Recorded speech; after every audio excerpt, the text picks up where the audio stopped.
I would rather have 300 impressions that are the right impressions over 300,000 of the wrong impressions. There's new things happening in every part of the sales and marketing journey. We move really fast. We do a product release 6 nights a week. Insights into the innovations and revolutions of the marketing world. Welcome to the Marketing Scientists Podcast. Hey everyone, and welcome to another episode of the Marketing Scientists. Today, we're going to talk to Elaine Zelby from Tofu HQ. That's TofuHQ.com. We dig into all things contextual marketing, and it's a little bit different from personalization. We talk about signals versus intent. We talk about agents and how they are changing B2B marketing. I think you will really appreciate that conversation. We dig in and we go deep into how a company like Paramark or yours can use something like Tofu HQ or other tools to really figure out their contextual marketing efforts. So check it out. Elaine, I am super pumped to be talking to you about this today because it's very top of mind for me. And the reason it's top of mind is a little bit of context for our audience. We are a seed stage startup, selling to other businesses that are either B2B companies or B2C companies. And it's a very sort of sales-led, marketing-led. I hate those sort of terminologies, but it's not PLG. It's not something that you sign up for and buy. It's an involved and a considered sort of purchasing process. And so we're starting to scale up our go-to-market efforts. And I'm actually super curious to learn from you in terms of how you're seeing the best company do this. So with that, I think that you sit at the intersection of some of the more interesting things that are happening. People call it ABM, ABX, personalization. What you tell us how you think about this whole space, and then I'll have a bunch of follow-up for you. I really hope we come up with a new term for AB, whatever, soon. For me, even a step backwards, it boggles my mind that we use this term and have for over a decade, account-based marketing, to quite literally mean a broad swath of customers like healthcare companies over 1,000 employees. That's my account-based approach. That is not account-based in any way, shape, or form. So we need it's too much association with that. So we need new branding around this. The way I like to use, or at least the term I like to use right now, is contextual marketing. So how do we make things contextual with a combination of understanding your behavior, understanding your persona, understanding your company, that's industry, that's size, that's where you sell, that's who you sell to. Do you sell to Fortune 500? Do you sell to only 300 construction companies in the world? Do you sell only globally? All of these things matter in terms of how I craft messaging to you, what channels I use for you, what timing and cadence I use for you, and then who within the buying circle I need to target. And so to me, everything about that is making it contextual. And that's not the right term yet, but somewhere there's a seed of something. So that's how I think about it. Okay, that's great. And so contextual versus personalized. I'm sure you have a spicy take on this. So tell me why you went the context route, not the personalization route. Personalization, not that it's necessarily incorrect. It's just what it's turned into is, the first V1 of personalization was tokens. First name token, company token. Cool, it's personalized. Hypernav. I see as the CEO of Paramark, that is not personalization in what we mean it to be, right? It is personalization in the literal sense that yes, it has your name and yes, it has your company. And then V2 has been a little bit of this AI spam bot personalization where it's just going and sucking up data from usually very specific data sources and just regurgitating it back. So similar things, like few pet peeves around personalization now is using full titles. So in an email, for example, funny enough for me, I used to have my title as Chief Spearfisherwoman. So it was also really easy to know when somebody pulled that in. Somebody gave me a really good other hack of adding your middle initial as part of your first name on LinkedIn. So you know if it's AI, because if it's like Elaine S, you know what I mean? So this next wave is like, as the Senior Director of Product Marketing NA, like North America. Again, nobody talks like that. So we went down this bad rabbit hole of what we thought good personalization looks like, but it was missing the mark, and it was also still focused on cold. And I think that this idea of ABM in general historically was cold. I picked this account list because sales told me so. Why did they pick it? They like those accounts. They're the biggest accounts in their geo. They think that they have the most money. That is not showing any type of, I also hate the term intent, but we'll start there, not showing any type of intent. I actually love this evolution of signals because to me, a signal is actionable. Intent is not. They showed intent. What did they do? Why? Who? This account did something. I don't know. A signal is Pranav downloaded a case study on this exact topic. Cool. Now I know the who. Now I know what he was interested in. Now I know the channel. So they were on our website already. Okay, cool. How do I go and turn that into a play? And so to me, the way I think about contextual marketing is I'm going to use a lot of buzzwords, and I apologize for that in advance. Do it. It's this concept of micro campaigns. So no longer is it this like massive spray and pray. I have this 3-month-long big campaign. It's short micro campaigns based off of very, very specific signals. So that signal can look very different depending on who you're talking to, who you're selling to. We have a few that we care about. So some obvious ones are like they came to our website and we identified them. Obvious signal. They interacted with one of my LinkedIn posts on a specific topic and they commented something specific. Other signal. They attended a webinar that we either hosted or a third party hosted. Another signal. They are hiring for account-based marketing. Another signal. They just kicked off a bi-weekly webinar. Awesome signal, right? We have certain things we care about. Your business might care about very different things. I don't also believe in this, we're going to track 37 signals, which is also funny because it's the name of the company. But it took me a while to connect the dots. I think even me, that I just said it and then I was like, oh wait, there is a company, 37 signals. Talk about a good brand. It's true. That is a very good brand. Mental calculation there. You probably need 5 to 6. Like, I think people are also way over engineering this whole signals play. It's identify the actual things that matter to you. And there's a few that everyone should care about. Everyone should care about website visits. Everyone should care about content downloads. Everyone should care about job changes of your champions, of your users, of your buyers. Those 3, check the box. Now pick 3 that are nuanced to your business and go and figure out how to track them. So A, can you track the signal? If you can track it, figure out how. How do you extract the information? And then what do you do with it? So an example, right? I'm doing a bunch of stuff on LinkedIn, as I know you are too. We have some influencers that we're working with on LinkedIn. Now, I can go and I have to figure out first, how do I extract the people that we care about, not everybody, just from the post where we're being mentioned? Then how do I go and add any additional enrichment or information I care about? How do I go and layer in what else have they done with us? So have they also been on our website? Have they also interacted with us on a different channel? How many times have they interacted with our LinkedIn content? All of these things matter to that same signal. And then what do I do with it? Okay, well, I know they're on LinkedIn. That should be the channel that I focus on. I should go connect with them on LinkedIn. I should comment on some of their content if I like it, if I feel like they're actually talking about something that I care about. I should go and figure out a way to start that relationship on the channel where they are.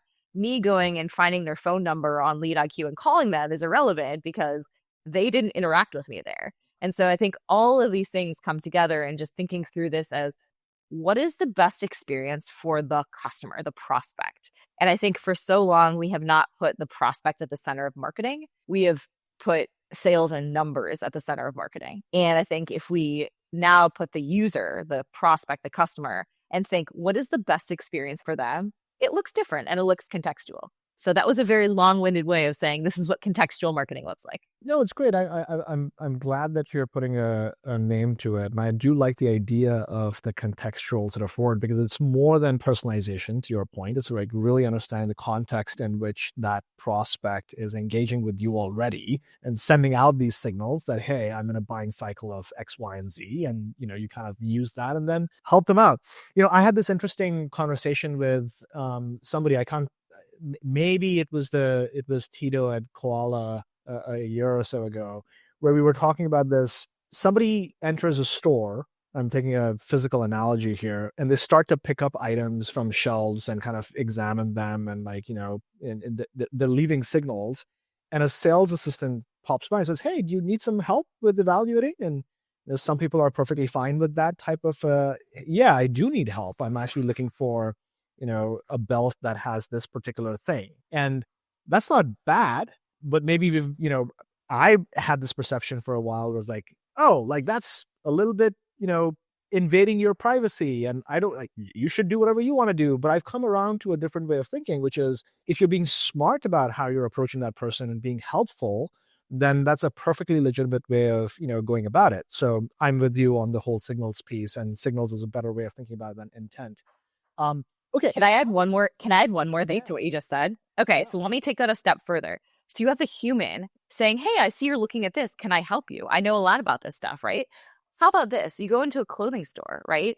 And it's not stuff just like thrown around. It's literally an outfit draped on a mannequin, paired together with all the things, the pants, the shirt, the jacket, the purse, the whatever, because it's trying to create a vision for you of what could be. And it's like, is this what you're looking for? If not that, how about this? And I think that that's, again, what really good marketing does is it curates this entire picture of what your life, your aura, your company can be. And it's like, you go into the grocery store and it's not like you see the cereal aisle where it's like one box of cereal, then a can of pickles, and then some tuna fish. Like that's not how grocery stores are organized. Yet the internet, and I think the way that people think the buying journey is a little bit more like that, of just throw all kinds of things at everyone who has a certain title, as opposed to understand they were in the cereal aisle. Let's show them all the kinds of cereal they can buy. Great point. I love that. Okay, so tell me sort of how you all help your audience, your customers, with this contextual sort of way of doing marketing. Like, let's take a real example, right? Paramark comes to you and says, "Hey, we want to sign up for Tofu." What does that look like? What are the day 1 to day 30 of getting from where we are today? And by the way, we barely do anything. It's our sort of go-to-market has been mostly inbound and mostly sort of, I just put out good vibes on LinkedIn and hopefully people like what I say and they come book a demo. But if we're making this more scalable, what should we do in the first 30, 60, 90 days with Tofu? Well, the first thing I'd ask is, who do you target? Like, who's your ideal customer? All right, let's do this. So our ideal customer is any sort of marketing leader that is multi-channel. So they're spending across, not just Google and LinkedIn, but they're doing Google, LinkedIn, YouTube, events, TikTok. I'm just making this up, right? CTV. So they're doing a bunch of different channels. They're spending a serious amount of money, right? They're spending 5 million, 10 million, north of that. So generally sort of more mature companies. And they have, consolidated at least some of their data in a warehouse, right? So they've got a Snowflake, BigQuery, Databricks, Redshift. Like roughly those 3 things give us a good sense that you are ICP. We're pretty industry agnostic. We're geography agnostic. Okay, cool. So there's also a couple of nuanced things too there in that I believe you guys both sell to B2B and B2C.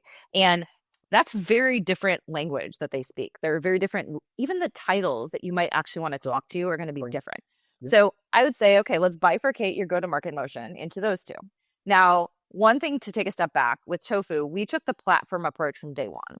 And I'll tell you why. I was on the VC side for 5 years as a partner at Signalfire, and I was talking to so many CMOs, CROs, and I kept hearing the same story over and over. They're like, too many tools, we're tooled out, want fewer tools.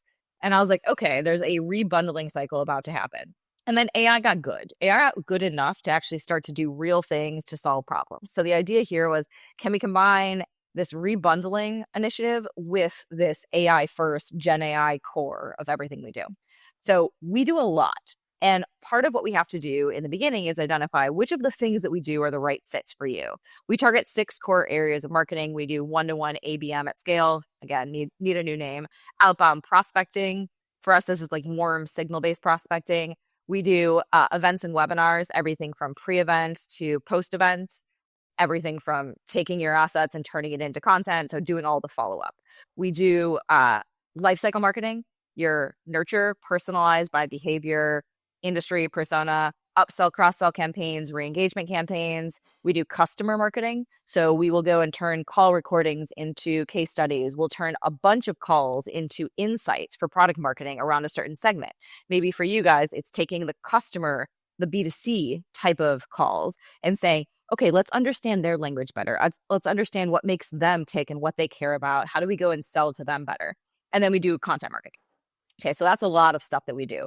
Now for you guys, first we need to figure out who's the ICP across B2B and B2C. So we go and actually figure that out by doing a ton of data enrichment. We pull in things like what spend they have across different channels, what tool stacks they're on, to help you kind of craft the who.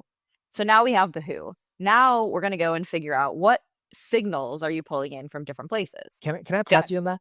Are you evaluating, so that account, so let's take a real example, right? We've got whatever number of customers and then we've got an account list. Are we getting that account list from somewhere else? Or is Tofu actually also helping us create an account list based on, firmographic data that we're telling you about? At some point we will. It's on the roadmap. Today, we're not creating your account list for you. We're helping you take in your existing account list, enriching it with a ton of data, helping to figure out what you want to say to each of the people. So let's say you have a target account list on the B2B side. We would go and be able to go and add all kinds of things like their spend across channels, the tech stack they're on. We actually have a way to do open-ended research. Like for you, if you care about, we have the spend and stuff like that already, but I don't know, is there any other open-ended question you would want to know? Sure. We could say hey, are they, investing in SEO, right? I'm Perfect. Just that's a good signal. Anything like that. So we have a way to go and ask a single or multiple open-ended questions at scale of your entire account list. We're going to crawl the entire internet. We're using Perplexity's API fed in with the entire knowledge, like the AI brain of Paramark or whoever the customer is. So we've already trained it to go and say, here's exactly what Paramark does in the context of this, figure out this information about every single customer in this list or prospect in this list. We take all of that and then we craft one-to-one campaigns. Now that can take the form of all kinds of things, depending on what channels you want to leverage, depending on who the company is. We can do everything from landing pages. That could be literally a true landing page, a product page, a registration page, an event page, a page the salesperson's manually handing out, one-to-one. We can do email sequences. That's SDR sequences. That's marketing sequences, stylized HTML. And again, this is pulling in CRM data, understanding what interactions have you had with them before? What have they done? What signals have they provided you to understand what to go and pull in? We also have full access to your entire resource center. So all of the historical content, your podcast, your case studies, your blog, your YouTube, we auto ingest that in real time. So it's synced. So any new content you create, we have knowledge of, which means, let's say we're doing an email, a nurture sequence, right? Somebody came in, attended a webinar, now you want to nurture them. Well, maybe that customer is in, let's say, cybersecurity or something like that. Probably not a good target, but pick a category. We might go and find a case study that is relevant based off of that industry or based off of their pain point. And we're going to weave that in to the second email. And it's just kind of piecing together all of that context that we have and creating those unique one-to-one experiences. Decks, one-pagers, the entire ads, the entire channel mix. Wow. That's a lot of surface area. How long did it take you all to kind of get to a point where you had all of this ready? Is this recent? Or have you just you've got some AI superpowers, you've been working on it for years, but it really does sound like a lot. It is a lot. And I think there's a pro and a con to having a lot. We move really fast. We do a product release 6 nights a week. We just have very high expectations in terms of what we can accomplish and what we can build. I think for us, we started with emails and landing pages. That was kind of the one. Added PDFs very quickly. Added the combination of marketing and sales emails very quickly.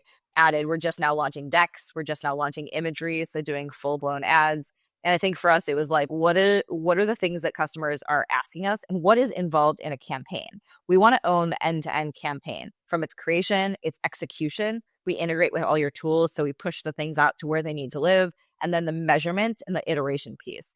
And so I think we built a lot. Problem with building a lot is it takes me 20 minutes to demo the product, because if I don't know exactly what you're looking to see, it's literally like a 20-minute demo. So I would say that's the curse of having a very extensive product. And is the vision for you, your ICP, is it sort of a Fortune 500 where they literally have each of these use cases and therefore it makes a ton of sense because you're talking about that rebundling, right? I'm dying with 20 different point solutions and I'd rather just have one massive platform that lets me do everything. And am I grokking that right or am I wrong in that? We're finding it's no different we solve a slightly different problem for teams of 2 marketers or teams of 200 marketers. But the use cases are the same because it does not matter whether you're 2 people or 200 people, you're going to be doing webinars. We only do B2B. You're going to be doing field events. You're going to be sending nurture emails. You're going to be doing some outbound prospecting. You're going to be wanting to do ABM. You're either doing it or you're trying to do it. You're going to have case studies and customer marketing. You're going to create content. So those 6 buckets are applicable to Series A companies all the way through public behemoths. That doesn't matter. I would say the number of people who touch the different channels matters a lot. Small teams might only have a few marketers who are responsible for the entire campaigns, all the channels. Larger teams, they pass things from person to person. So we might have somebody who is just responsible for field events, and they have to create the landing pages, the registration emails, the SDR emails, the follow-up sequences, and maybe the deck for an event.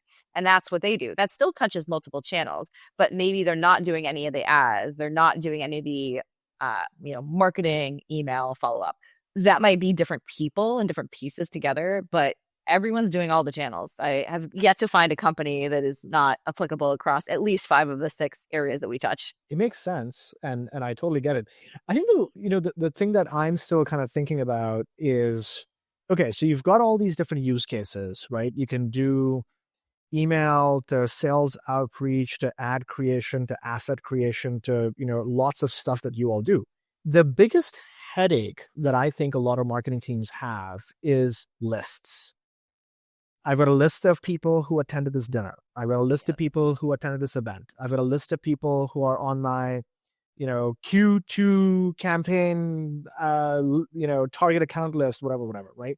It's like, and that the sheer fragmentation of contact data, account data, event data, how do you all do anything around that? Or not really? Sort of. This is actually one of the areas we're spending a lot of time right now. The part that we do today is no matter what, those lists are getting uploaded into your CRM. And for us, we treat your Salesforce, Marketo, HubSpot, pick your poison as our main point of ingestion and also our main point of pushing things out outside of the website. Now, when you just did a webinar, let's say it was a third-party webinar, they're going to give you a CSV. That's on a marketer to manually upload into Salesforce and also or Marketo or whatever, and give context around what is the source, like UTM parameters, all of that. We can't solve that. And I honestly don't think there is a way to solve that because it's just the way the world is, right? I always joke, I had to literally build a slide in our onboarding deck. The first slide, it says what Tofu does, what Tofu does not do. We do not read your mind. First thing, first bullet. And people think that AI is true black magic and can read your mind. Like, why didn't you know that was a webinar list from this last webinar we did with CMO Alliance? Because it said nowhere that information. So a piece that still breaks down for us, and I keep thinking, if you have an idea for me, let me know, because this is actually a true constant thought of how do we solve this? That part I can't solve. Now, once you upload that list into your HubSpot, let's say, now I can do all kinds of things with it. We see your list in real time, and we also have the ability to do autopilot, meaning let's say you have like a post-webinar follow-up plan. If you go and add a list into more people into your webinar list, we can go and pull those constantly and then enroll them in an entire campaign. So that part we can do autopilot. Even if it's not autopilot, if you went and said, here's my top 200 prospects for Q2, you upload that list, we have access to all the data there. So we know everything from have they downloaded assets, have they attended events, what's their title, what's their company, all that information. We pull that and then we can create the campaigns. The two things we're still reliant on the humans for today, though, is giving us the lists and then telling us what constitutes a campaign. Do you want 5 emails in the sequence or 8? Do you want a landing page or no? Do you want ads as part of this? We have a bunch of pre-built templates, and you can either take a template or build from scratch, but we need the marketer to guide us, or at least the marketers seem to still want to guide us. They don't want to have that taken away from them in terms of their hands-on keyboard. Makes total sense, right? Like as a marketer, as a former marketer, I would still want to have some control over exactly what goes out. And I want that assistance to bootstrap me, like, hey, here's the version 1, and then make a tweak, add the personality, and then boom. Okay, this is cool. One thing that I've been thinking a lot about is so much of the ecosystem is changing so fast. There's a new CRM every month almost, right? Some new AI-driven CRM. There's a new AI-driven sort of marketing automation. Like, I don't think I would call you marketing automation platform, but like whatever, right? Like you get my point. Like there's new things happening in every part of the sales and marketing journey. And how do you think about the integration ecosystem as a result of that, right? You mentioned HubSpot and Marketo and Salesforce. Makes total sense. But if somebody's using an Attio or a Clarify or a Day One, are they a good candidate for using Tofu or not really? Not right now. We are heavily investing in integrations as in Moat. And I'll tell you why I believe really strongly in this, and my co-founders do as well. Nobody knows what OpenAI is going to do. And because we're in the game of creating content at the core, that is really, I would say, the unit of work that we produce is content. That content can take so many different forms. The two things that we can feel, they do images now too, right? Like we don't have any leg up on that. We have the workflows and the integrations. And that amount of friction is so huge in terms of actually executing stuff and seeing results and not doing anything at all. And so we feel strongly that by creating as many integrations as we possibly can to make sure that we are existing within your tool set and we're making your life as easy as possible, that gives us a moat against pick your LLM provider or other products that are going to come out. The second thing is the formats. So this is where I feel less strongly about the long-term moat.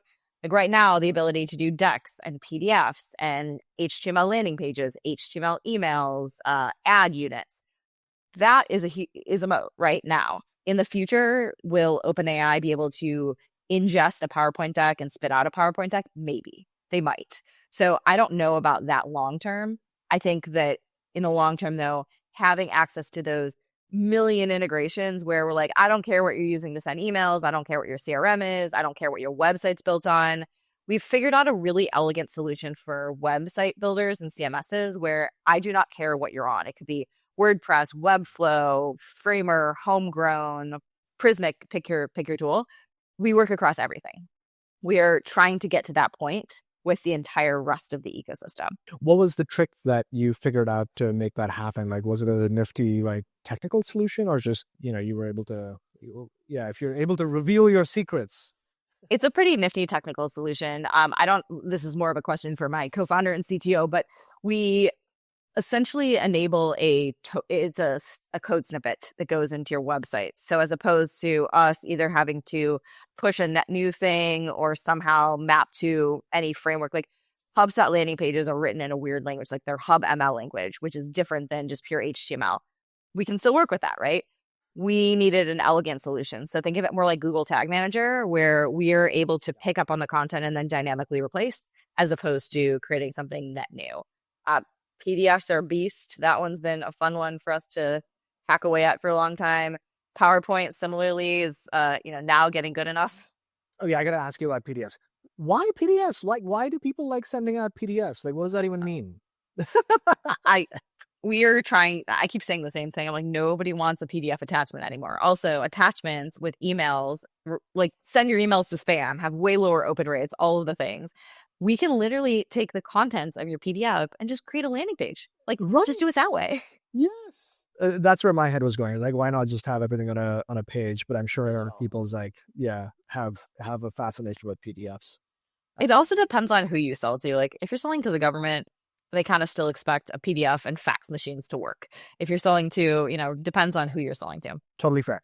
Okay, I want to bring this kind of full circle. So, we started with the 30, 60, 90 days. You talked about, understanding the ICP, understanding the use case, and then enabling each use case one at a time. And then you're off the races. You're kind of doing all of these different things. You touched on measurement a little bit. And obviously, we are a measurement company. So talk to me about how you think about the intersection of what you all do with measurement. How are your customers leveraging, like, do you all do measurement yourselves, or are they sort of connecting the data that they get from other, analytic tools and then feeding it back to Tofu and saying, hey, seems like this thing really did well, or like, help me understand how that works. We do measurement ourselves. We also, because we're integrating with all their core tools, everything is going to be tracked wherever they track. So if you use Google Analytics, it's going to be tracked there. If you use pick your tool.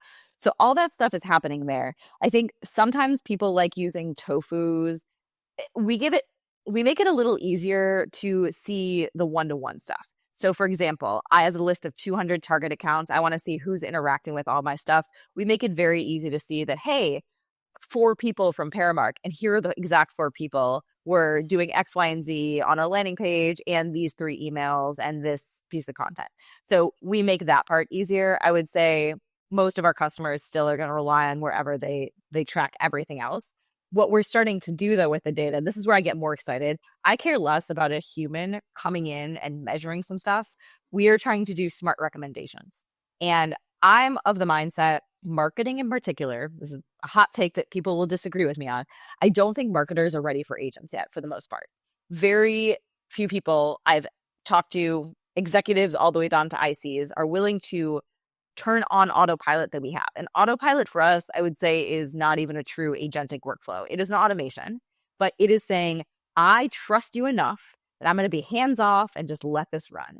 People are not there yet. Marketers are so particular, so subjective. They feel very much the need to control stuff.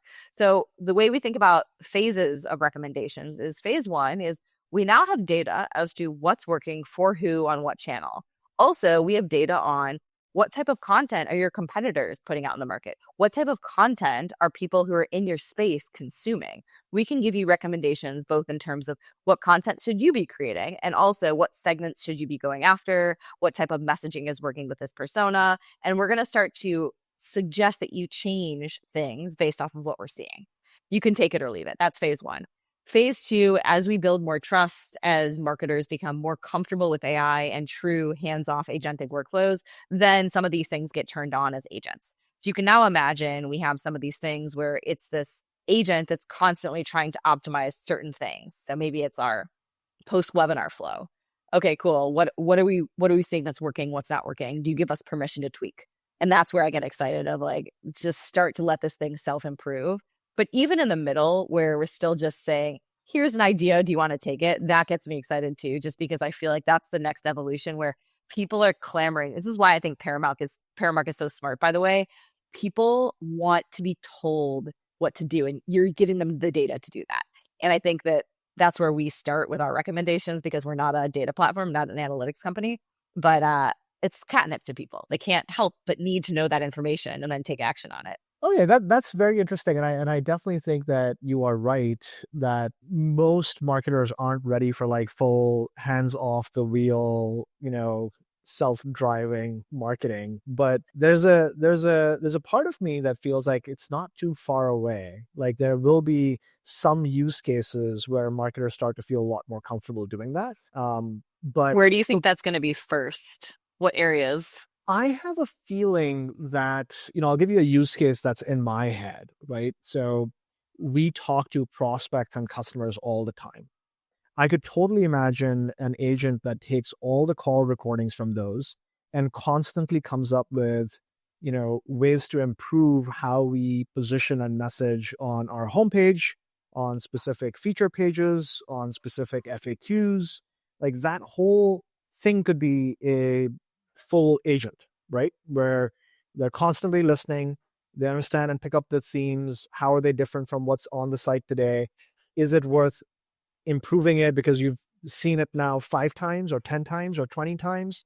And, is it more important than the 5 things that are listed right now? Does it deserve to be bumped up, right? All of those things a human does, right? A product marketer does, a growth marketer does. And I can, the question that I have is, has anybody built a good enough agent to be able to do that end to end? Because it's so specific to that particular domain, right? Like you probably don't want to do that for e-commerce, but right? Like it won't make sense. You don't have enough data to be able to do that. But for B2B, it does make sense. But then I don't think that's just an idea. I don't know if anybody's listening and building this exact thing, but that would be pretty cool. Maybe you are. I think you kind of hinted that you might be. So that's an example where I think you could get to that point fairly quickly. That makes sense. I think I needed to caveat what I said in that I mean customer touching or prospect touching. So things that are actually going out external. I think when it comes to internal use cases, 100% agree. I think there's so many little agents. No, but you can imagine update the website. It just does it automatically. It just pushes an update. Maybe there's a QA check, right? Where it's like it's staged and it hits a Slack notification. It's like, hey, the latest change is staged. Hit, green or publish. Given my experience with some of these so far, I don't think I would trust any of these. Maybe soon, maybe in 6 months. But man, we use Webflow, right? Webflow is a very popular tool. Do you know how many custom configurations and things we have in Webflow? We have custom fonts. We have I don't know. That feels like we're not quite there yet. But I agree. I agree that I can see we're on the horizon. We're getting there. Yeah, it's like, Linear just launched Linear Agents. Have you heard about this or seen this? Like what the promise is, I saw it like 3 days ago on my LinkedIn feed. The promise is that you now have a Linear Agent that is pushing updates to your code base and to your backlog. And right, so there's still an approval workflow, but that's what I'm thinking about, which is maybe it doesn't go all the way to publish, but it gets you to that point where it's just like you're seeing new stuff in your inbox, you're still triaging and then saying I like it or I don't like it. Our CRM does this, by the way. So here's an ad for Clarify. I love what they've built. They do a automatic deal detection based on all the back and forth you're having in email. And it will automatically pop up, hey, here's a deal recommendation. You just have to hit yes. It just creates the opportunity with the contact of the account with all the stuff filled out. And, it's like, great, you just saved me 20 clicks, right? That's pretty cool. So that's what I'm thinking about for marketing flows as well. Could be interesting. I like that a lot. I want to wrap it up with a little discussion on the ecosystem. So, I see Common Room everywhere. I see Koala or Unify everywhere. I see now, even tools like Default adding, sessions or, signals. What is your take on how a company like Paramark should think about all these different tools? Back to your point about rebundling, and what's the right stack? How should one think about it? And I don't know if, that's even the right question to ask. It's probably unfair, but I'm curious what you think. Yeah, I know. I think it is the right question to ask, by the way. And I think it's a good question for you guys to ask internally. I posted last week, which got way more uptake than I expected. The 1,000,001. We're using 25 go-to-market tools as a Series A company already with one AE, one SDR, me. It's insane. We're using them too, which is crazy. We have not adopted any kind of signals platform. And I think would that rebundle any of ours? Maybe not. I can't think of any that it would actually replace. I do think it makes sense to figure out what the few signals that you want to track are today and figure out how to track them. You might already have tools that can track them. You might have things like for us, I want to go and make sure we're capturing web visits, like website visitors, filtering out. This is where it gets tricky too, by the way. This is where if anybody is actually doing this well, let me know.